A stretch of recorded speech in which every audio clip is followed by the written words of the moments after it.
Hello, Salesforce Ohana Walters 954 here, back with another Salesforce mock interview. In this interview, I'm going to be talking with AJ, who is looking for a more senior level developer type of interview. And this is really cool because I'm able to dive into a lot of those harder questions and really press him on different aspects of Salesforce development. This one is great to watch if you are trying to aim for more senior level roles, but even juniors can get a lot out of watching this type of interview. And of course, stick around to the end and you'll hear my thoughts and some of the things that I told AJ on how to improve his interviewing skills. Hey, AJ, thanks so much for joining me on this interview. I'm super excited to be talking with you today. And Casanova Corp is looking for another senior level developer, and your resume landed on my desk, and I'm just happy to talk. So, please, the obligatory stuff, tell me about yourself, and we'll go from there. Okay. So first of all, thank you for giving me this opportunity to pick this interview. And so I'm Ajay Choudhary, and basically I'm from Rajasthan, India, and I have I'm a bachelor's in computer science, and I've been working in Salesforce from last 6 years. Okay, so I started my journey as a freelancer Salesforce developer. Then later on, I had joined like a full-time employer at Wake and Go Technologies as an application developer. Then currently I'm working as a team lead. So in my current role, like my day-to-day responsibilities are like communicating with the stakeholders and gathering the requirements and all the solution design and resource management, like locating resources and helping the team members managing all the like project, and then deployment also, and the training and preparing the documentation.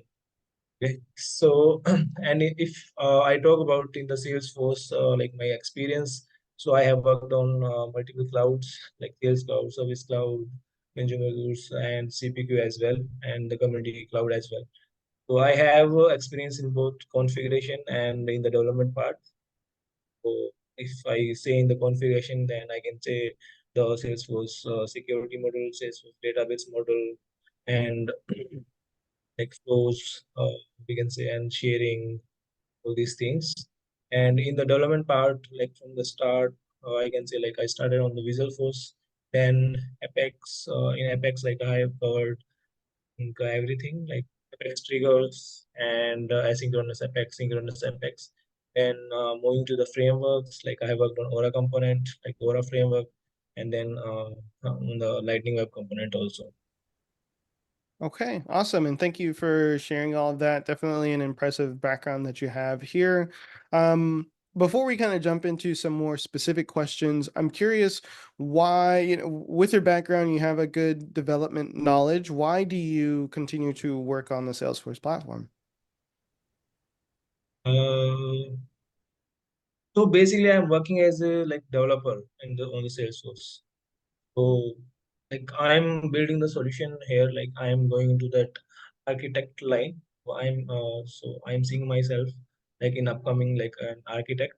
I'm going into that line. So yeah, I started as a developer. Then like my main goal now is like to be an architect at some point of time.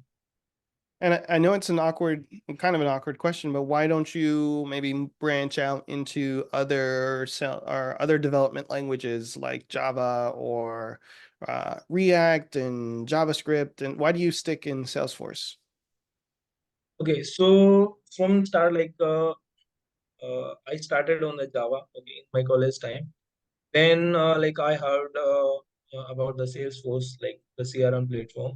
I like from my family, friends, and they encouraged me to like learn this new technology because like Salesforce is evolving by like time. Like we are getting new things in each release. Like Salesforce is updating like 3 times a year. So, and we are getting like new things to learn each and every day. So that is kind of exciting. Like we can learn new things, and Salesforce is including like AI also. Like that is, I think, the future.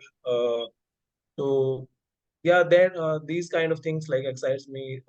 Like while going to a particular like if I can also like go to like another you can say tech stack like React or other thing else, but that is a particular tech stack. Okay, so that is like I can learn and I can build something on it, but I never get to like it is different from the, like Salesforce platform.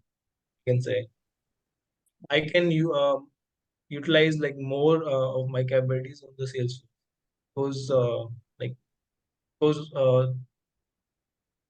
new things and according to the like time they are updating these things. Okay. Yeah, and I really like that sentiment there. Let's probably dive into some of the different projects and clouds that you've worked on. So, can you kind of describe one of the projects that you've worked on that you're particularly, let's say, proud of, and some issues that you found when you were going through and building that out? Okay. So recently I have a like community implementation. So I have implemented a customer community for a client. So basically, the client is selling chemicals all over the world. So the requirement was to basically build a community so where they can onboard their customers and just ask some questions. So we have to build the UI and as well as the backend part.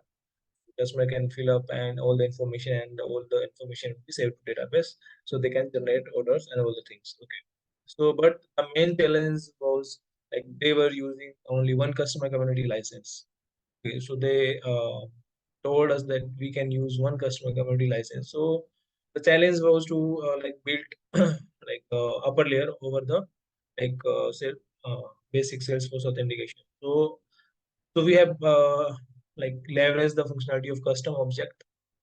So I have created a custom object like portal user, and so what we are doing like we are any salesperson is initiating the process from the Salesforce, and they are just particularly sending an email to the customer that this process has been initiated, like this form has been initiated for you, and you can just click on this link and fill up your information over.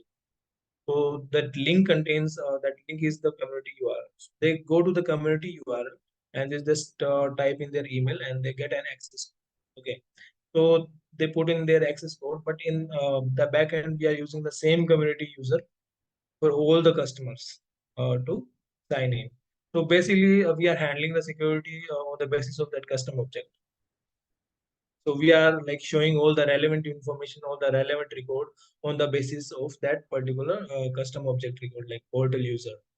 So he's like accessing only the relevant information, only the records he has access to. That is kind of like new framework I have built. So yeah, Mm-hmm. that Um, yeah. And were there any particular pieces with this that either you struggled to build out or you had issues and you overcame it? How did you overcome those issues? Uh, so issues. Uh, yeah, so client came up with a particular design. Like they wanted that like we want this kind of UI, like a custom UI, and the main okay. So we built that UI in the Aura component. Okay, and then we said like ready, and you can review it. Sorry. So, but then client was so confused. Like he was changing the requirement again and again. Like he was saying, like this design is not okay. We need to move to this design. We need to change this. Okay. So for that, like we have to change the whole design. Okay. So, but I like build the functionality, like the backend functionality, so dynamic that whatever the UI is, that can cope up with all the database operations. We can reuse all those like database operation functionalities, all the backend functionalities with any kind of UI. So that challenge like I have overcome. And do you mind going a little bit deeper? So like tell me the specifics of the back end and how you built it. Was it In Apex, did you use a specific framework or design pattern? What did that look like? Yeah, so like for the front end, we have used the Aura component. Basically, that is a native framework to Salesforce. And as a client side, like we have used JavaScript, and as the server side, we have used the Apex to communicate with the Salesforce database, so that we can read and write all the records and all the database of the Salesforce. So like all the UI was like built on UI like using the Salesforce standard like tags which comes with the Aura, and any customization was done using the HTML and Hmm. like pure HTML. And in the JS, but like I have there was like many functionalities like including the pagination and like showing like multiple thousand, 100,000 of records. So I built the pagination also, like Apex. I built pagination using Apex. Like we can use the offset and all things. I use that, and like there were basically there were like multiple Aura components. So we have like I have developed a modular design. So there was a main like container component, and then for each kind of functionality I have divided each functionality into one Aura component, so I can like easily manage the code. Okay. And there was like multiple controllers included, like Apex controller included in this process. So for each functionality I have created separate like Apex controller. And yeah, once the like this was done, so I created the unit test, and I have set up the test framework for that, like test data factory and all the things. And yeah. So, I guess one question is, why did you decide to build this out in Aura versus Lightning Web Components? uh because like this that like this project was like old at that time. Like they were using Aura, and LWC was like new. Okay, so then they came uh, they wanted to change something. So okay, so there was not that kind of big requirement like you need to change something like something big. So I suggested them that we should go with the LWC, because it is a modern framework, and it is fast and basically native to modern web technologies. But the client said that it will take much time, and uh, it won't be like cost effective for us. Also, Hmm. according to the client requirements, I chose Aura. Um, When you run into these situations with a client, where you, as a developer, you understand that more modern technology is available, but the client is pushing back, how do you approach those conversations? okay, so basically, first I try to convince client, like I try to explain like what will be the different in the future. Like if we choose this, like if you choose Aura, like or LWC, then what will be the like downside of this? And if we choose LWC, what will be the upside for this in the future? So I'll try to explain client each and everything in detail, like each in detail. Like in this framework, like we have these kind of difficulties, and in this framework we have these kind of advantage or disadvantage. So I try to convince like so it depends sometime, like I try my best to convince the client like this is the modern technology and we should use it. But the client says like but the decision is the final decision depends on them. Hmm. So Yeah, and I know that can be very hard to convey, right? Some of the benefits that they would see if they choose one thing over the other. So we struggle with that at Casanova Corp. You know, we're bringing in lots of legacy uh, pet shelter owners and pet related clients, and a lot of times they don't want to move on to like different technologies. So if you kind of see a bad practice that a client is doing either with their tech stack, or they're saying that we need to use Visual Force for some sort of like new implementation that we're doing, you mentioned, you know, you'll explain the benefits to them. If they're still pushing back, is there anything else that you would do to kind of convince them or talk with them to let them know we are like this isn't a modern framework and all those things? How would you approach that conversation? Uh, so I can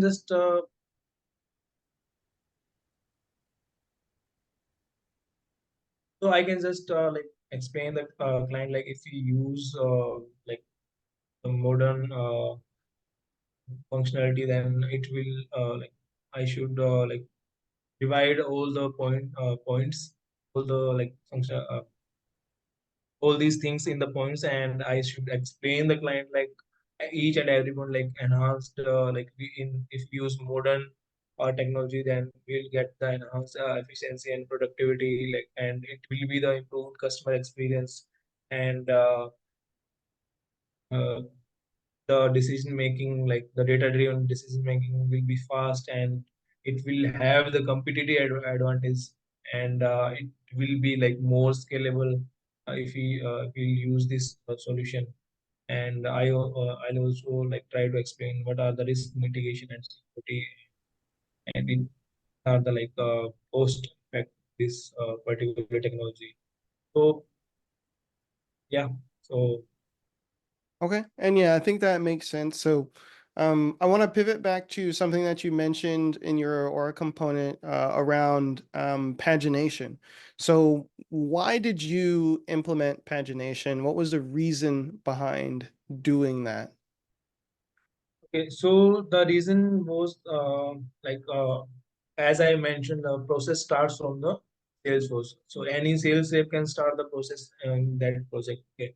So any sales rep have to select a particular, like there was a functionality. He has to select a ship to account. So we were showing like all the accounts in the O, all the accounts which has like ship to Echo. We were showing all the accounts. So but there are like 50,000 of accounts shipped, because the client is the big organization and he sells chemical all over the world. Okay. So there was 50,000 records. So it was like taking time to load all the data. So, and according to the user perspective, uh, that was not UI friendly. That the user experience was not that kind of friendly. So to improve that, like I have built the page so that I can show only like 200 records. Then I can like divide all the records in the pages, and so it will it enhance the user experience as well as the like performance of the component. Okay. And yeah, I think you hit the nail on the head with the efficiency and performance with the component. I want to kind of dig into it a little bit deeper. Do you like, are there any other performance code implementations that you would have done to help speed up this process, or were you seeing any performance degradations with the Aura components and how you had set it up? Like, so basically, I'm asking, are there any additional performance improvements that you know about that you would want to implement for this application that you built? Uh, so basically, like I made sure of each and every like performance and like according to performance wise and according to the like you can the scalability or the modular design. So basically, I made sure like all the best practices. Like I used uh, like uh, I use the cache technique, and I use the JavaScript, like the handle large amount of like data, like manipulation of data on the front end. I use JavaScript rather than going to the Apex again and again and hitting the database calls. And I use like I used optimized queries using the index fields and all this, and I avoided like for loop queries, and I handled like there was a proper like we can say uh, error handling techniques. So basically, I built a like framework to handle all the errors, so we can like successfully log all the errors in the system, so we can check anytime like if there is any error on the things. Okay, and I think that is great. Following up on the error handling, what sort of strategy did you implement? So, you created this for the client, it's there and it's implemented. You're probably not watching it every day. So what strategies did you implement so that you can the errors don't go missed, right? Or people are the it's basically so the errors don't go missed. Not trying to give too much away, but what else did you implement to kind of help with that issue? Okay, so first of all, like if there is any error coming in the like on the Aura component or on the JavaScript side, then I use like proper HTML and like HTML and like HTML design to show the proper error message to the client, like so that they can understand like this is the error. Okay, so they can like either they can report or they can like do something about that by themselves. But on the Apex side, like for the proper error handling, like I use the try catch blocks and like custom exception also. Like I can do like custom exception and the framework which I have built, like the error framework for that, like I have utilized a custom object error log, so logging the error. So I have used that particular custom object as a custom object for logging errors.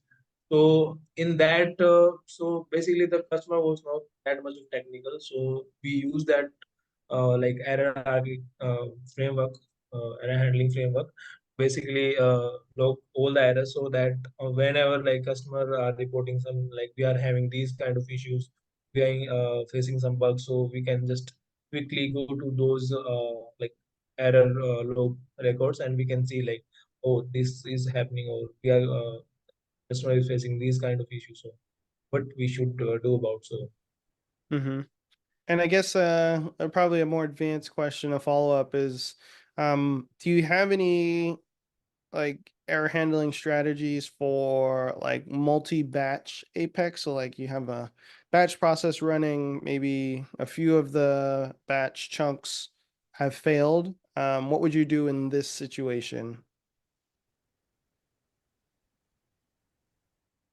Okay, so basically if like few of my batch are failing, so I can try with the retry mechanism.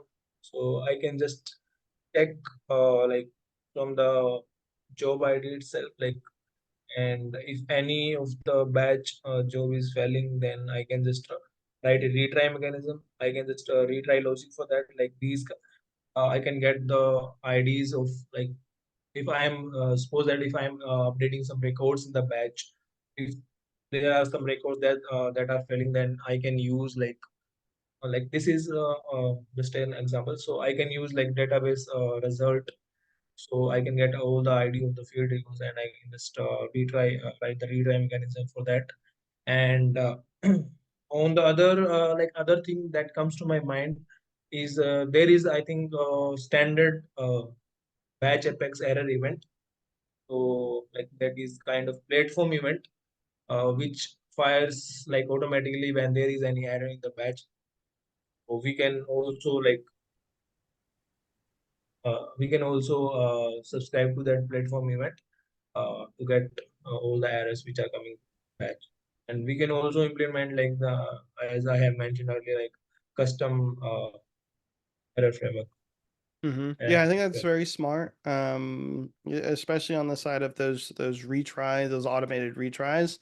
And then we currently at Casanova Corp, we have a process similar to that where after a certain amount of retries, we will send that entire batch to an error logging custom object.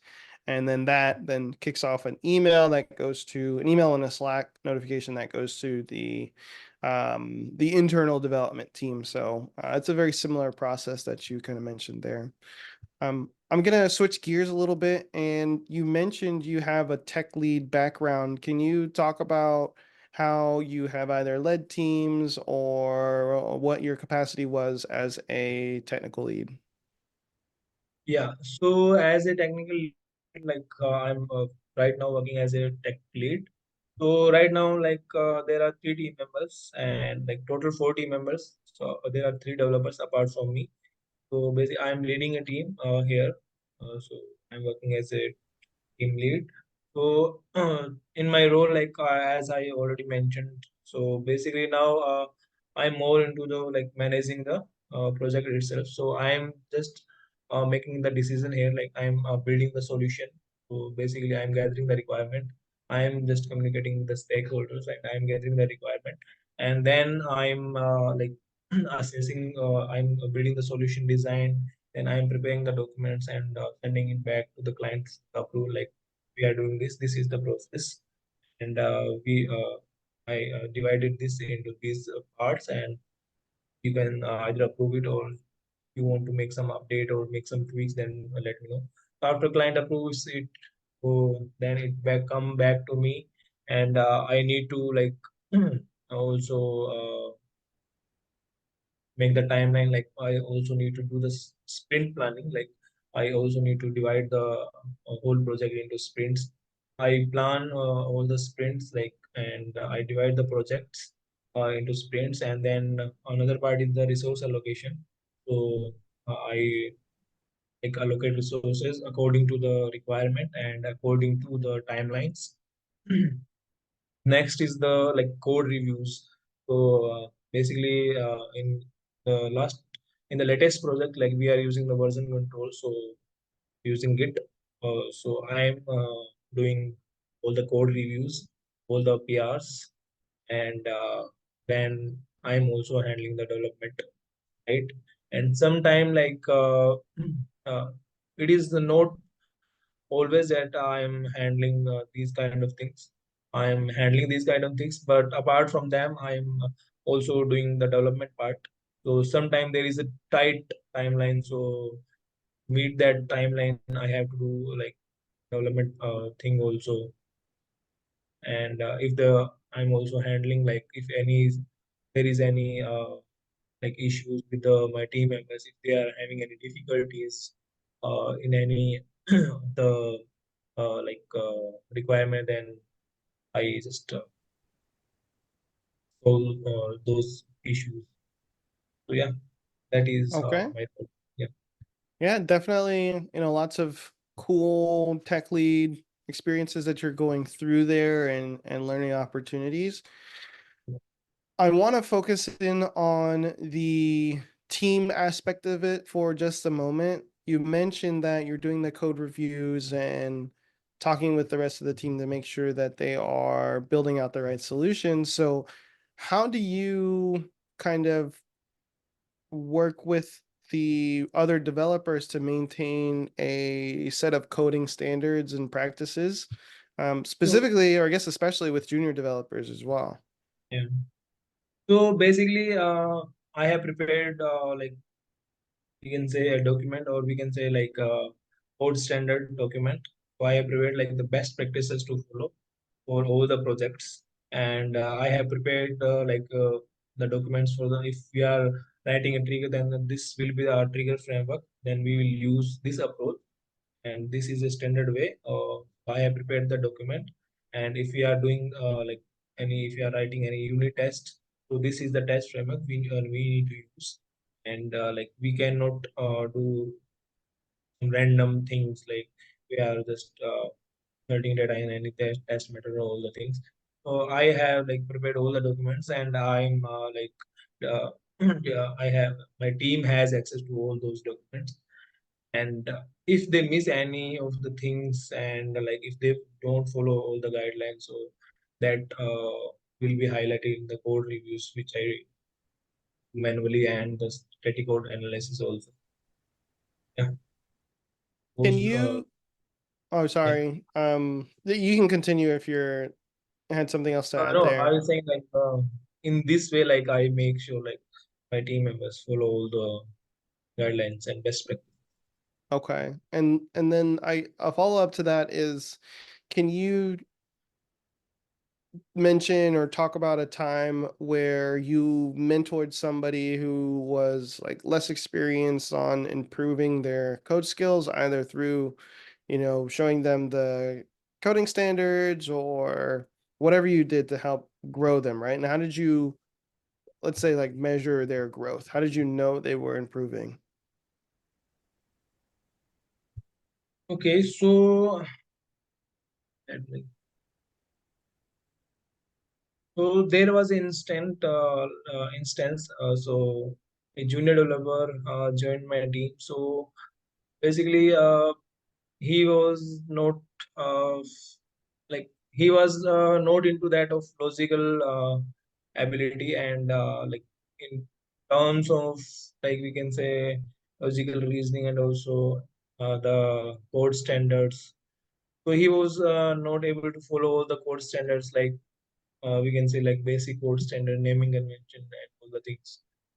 So he was doing that mistake again and again. So I went to him and like explained. I just talked to him like what is the problem or what is the issue he's facing, and he can just tell me and just talk about it. So I just like I just explained him each and everything, like these are the core standard we follow, because he was new, so he didn't knew about all the things. So I explained him everything, like this is the code basic code standard, and this is the best practices that follow here, and you need to adhere to these best practices. Then like he was not so confident, like again and again he was saying like I think I cannot do this. So I motivated him, and then like in I think in 2 to 3 months, like I tried my best to mentor him. And then one day he came to me and said that yeah, you did the right thing, like uh, for me to mentor, like mentoring me. You, yeah, that was the best part, I think. That's really exciting. And as a lead myself, now moving into this architect type of role, which is why we're looking for another senior developer, I've seen lots of junior devs grow into become fully fledged developers and being able to take on projects themselves. So it's very exciting. And you get a sense of like pride when you work with people over a long period of time and see them grow in their skills and really flourish in the job. So I think that is really cool. You also mentioned a little bit earlier when we were on this topic about like being a tech lead and kind of bridging the gap between the business and the technical team. So you mentioned that you're like writing the tickets and working them. So like how do you take what the client says and like the business stakeholders and transform that into something that the technical team, excuse me, can understand, right? How does that process work for you? uh, so basically it starts from the understanding the business of the client. Okay, what client is doing, like what's his business, and then it comes to the requirement, like what they want per day. So basically I need to understand all the requirement. Then I need to, the first step is I need to design the solution. How can I do that in Salesforce? I need to build all the architecture to like all the data model. We can say like I have to create a data model. So gathering, like communicating with the stakeholders. Like if I have any doubts, then I just communicate with them. Like this is the issue, and what this I am not understanding this, and what we can do about it. So they just explain me each and everything about their requirement, and then I just design all the data model, and I just that functional, we can say, like that business requirement, I just convert that business requirement to the technical requirement. And I I'm using like Jira tickets. So basically I divide all the requirements into the Jira tickets, and I assign them my team members accordingly. Okay. And I think that what like when you're assigning out these tickets and how do you kind of either assign them out or give priority to different team members? Like, do you have a specific methodology that you use, or is it, whoever has time? What does that look like for you? Can you please like come again? Like I didn't understood your point. So the question is around how do you assign the work out to team members? How do you define or pick who is going to be picking up what work? Or is that something that you don't deal with? So basically, there are like key developers. So I know like how a developer perform in my team. One of is doing the fast development, and another is not doing that much of fast. Another one is like better in the integration, and another one is better in the writing apex trigger. So I assign like according to I also like keep in mind the priority. Like if we need to do the like if the requirement is about the integration, so it is on high priority, then I assign them to the like that to that developer that has like more integration knowledge and that is doing the fast development in that integration part. Yeah, so I keep these points in my mind. Okay, very cool. You mentioned integration, so I guess we can talk about that right now. Can Mm. you kind of maybe give me a high level overview of like a recent integration that you've done? What were the like integration types, the protocol? What was the authentication like? How did you handle errors? Like all of that stuff.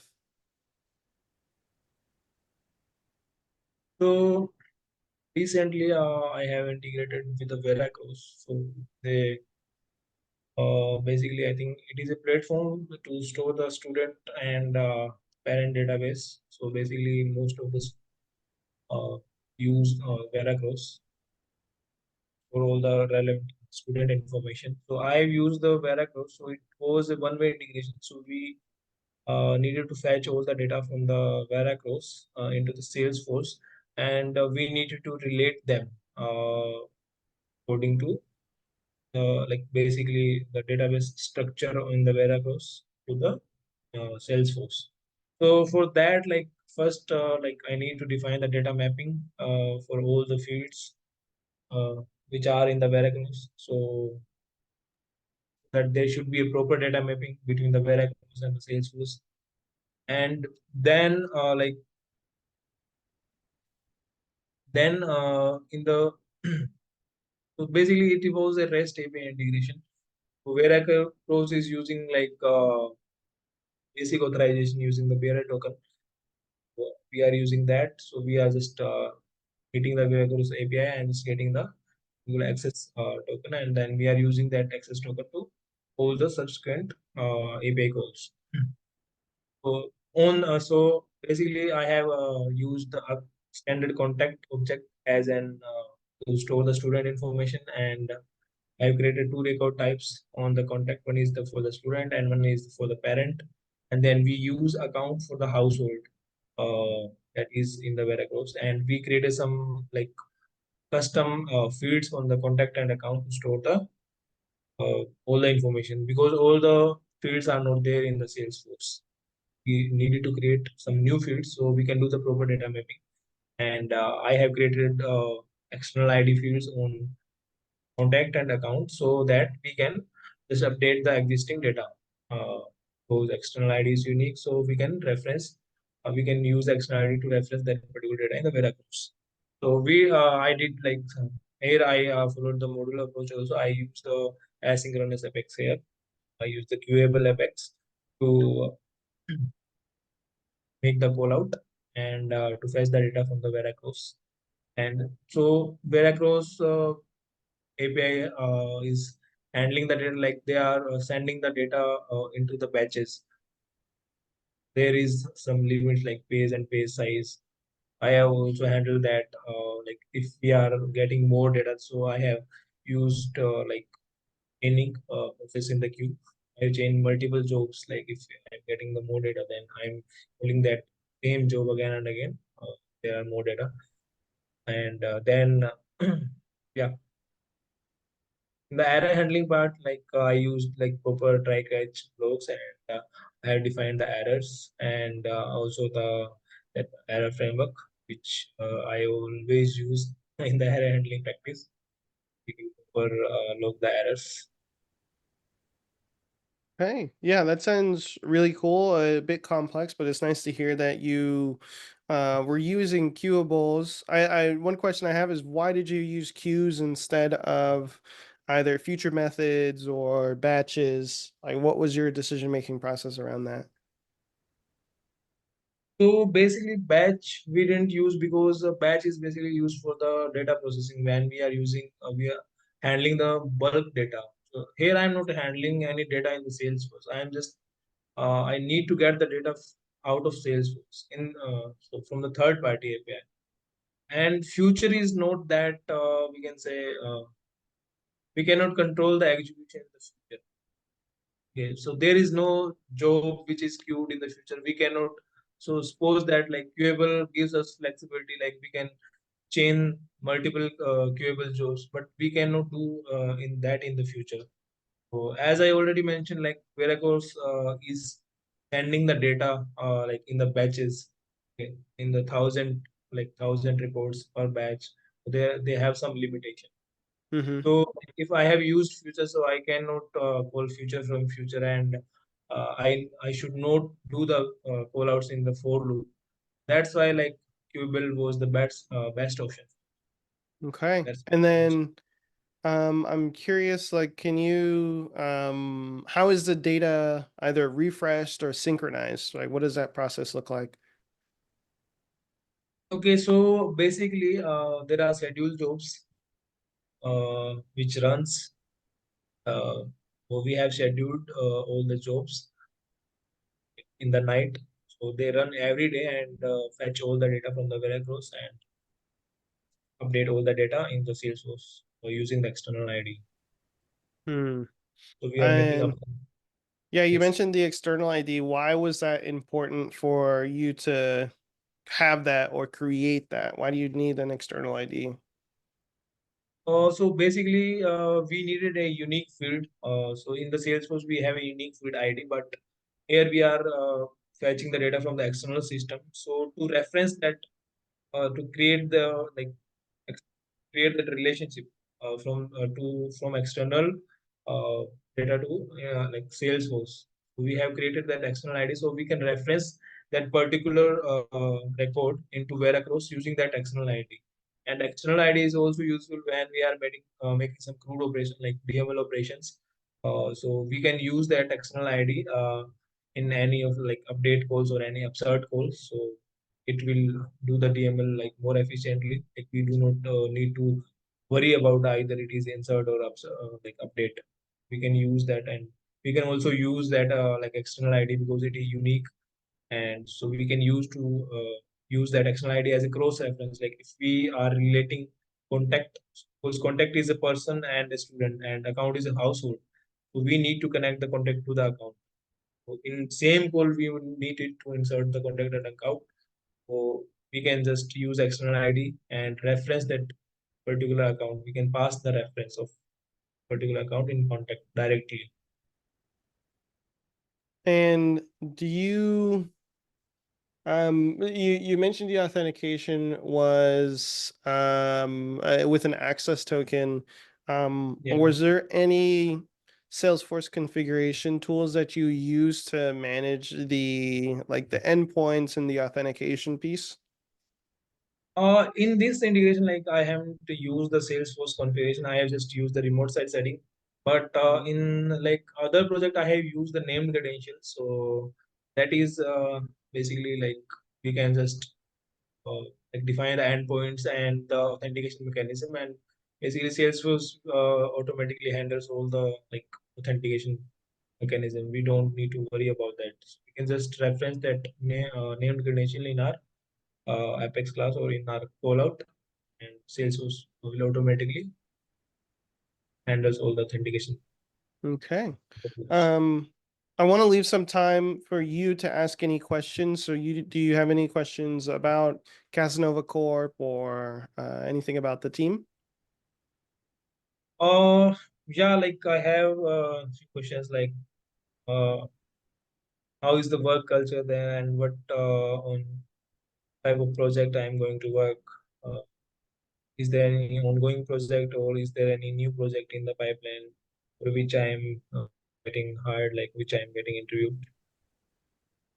So great questions there. So the culture is definitely a little fast paced, but we work with different clients at different speeds, right? Because we are doing digital transformations for a lot of these veterinarians or animal shelters.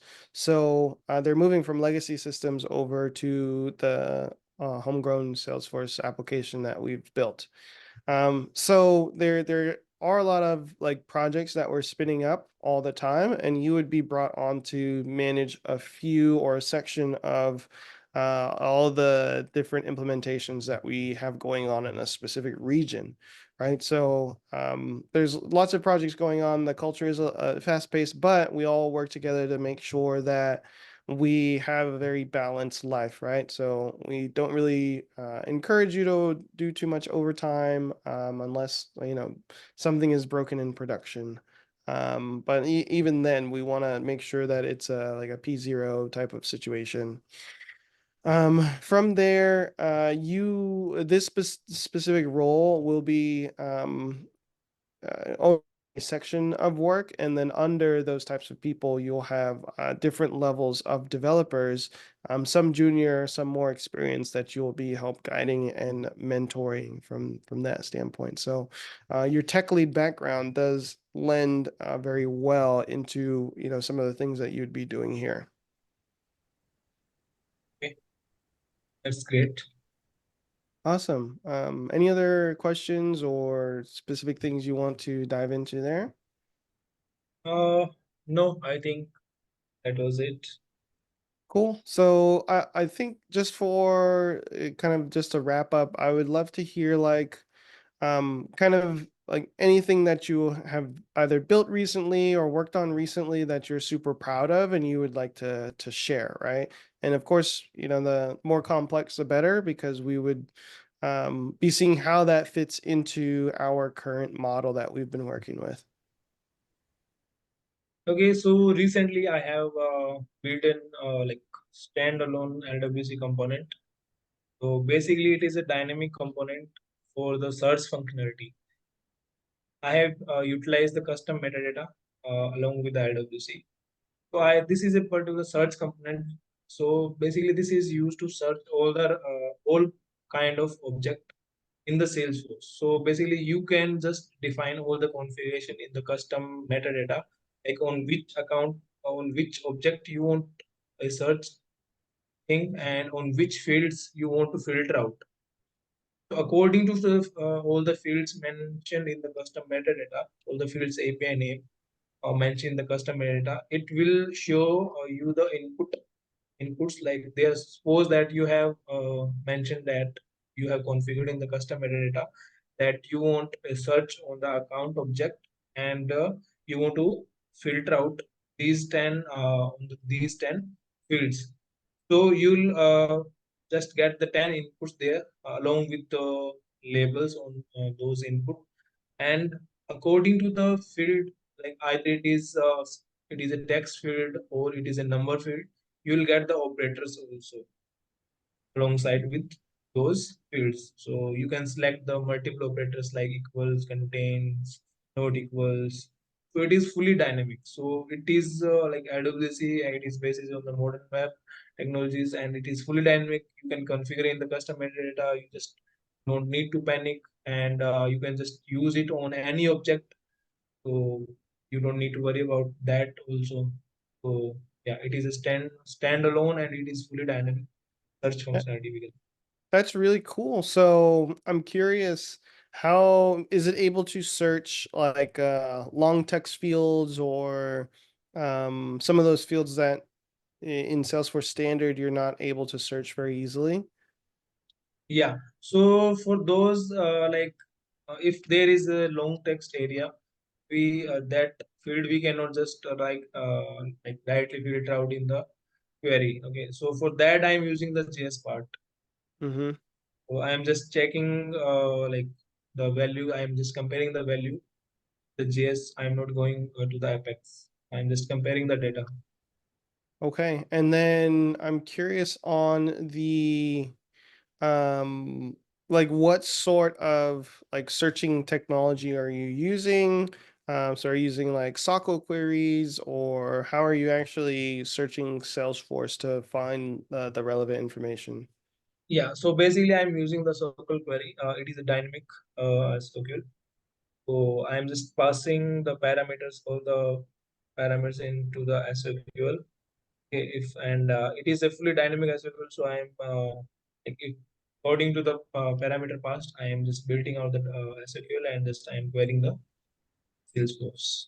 Okay, cool. And I guess last question, I'm curious why you didn't use SOSL queries to help search for some of these more unique text values. So yeah, so but SOSL is like different.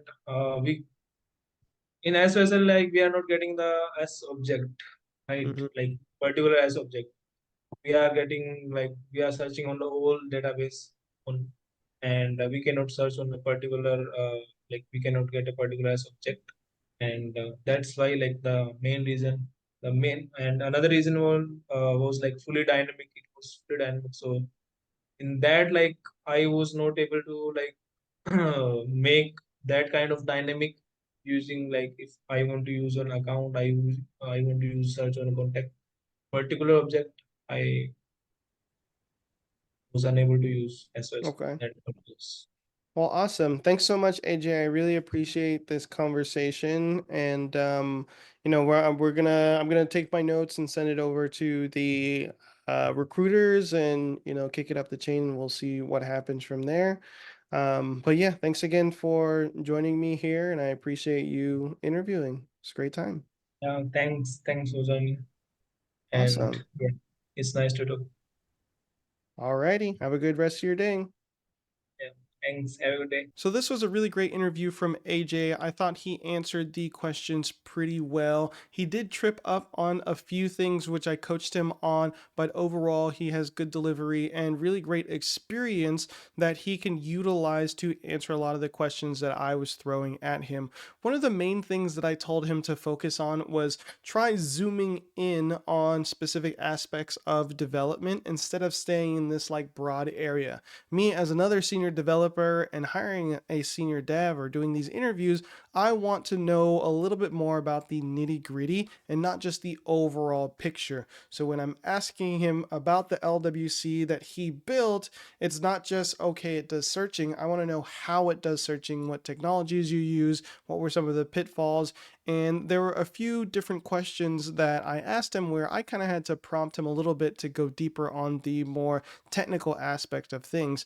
And what's funny is he knows all the technical pieces of it. He just doesn't know how to express that really well in an interview. And of course, interviewing is an art. You do need to practice it, and then you'll get better at it. So for him, taking some of those recommendations that I mentioned will really take his interviewing to the next level. If you've been in a senior dev interview and have been asked harder questions or different types of questions, leave a comment down below because I would love to take those and use them in the next type of interview that we do. And if you're really brave, there's going to be a link in the description where you can sign up to do a mock interview. I'm Walters954. Thanks so much for watching, and remember, I believe in you.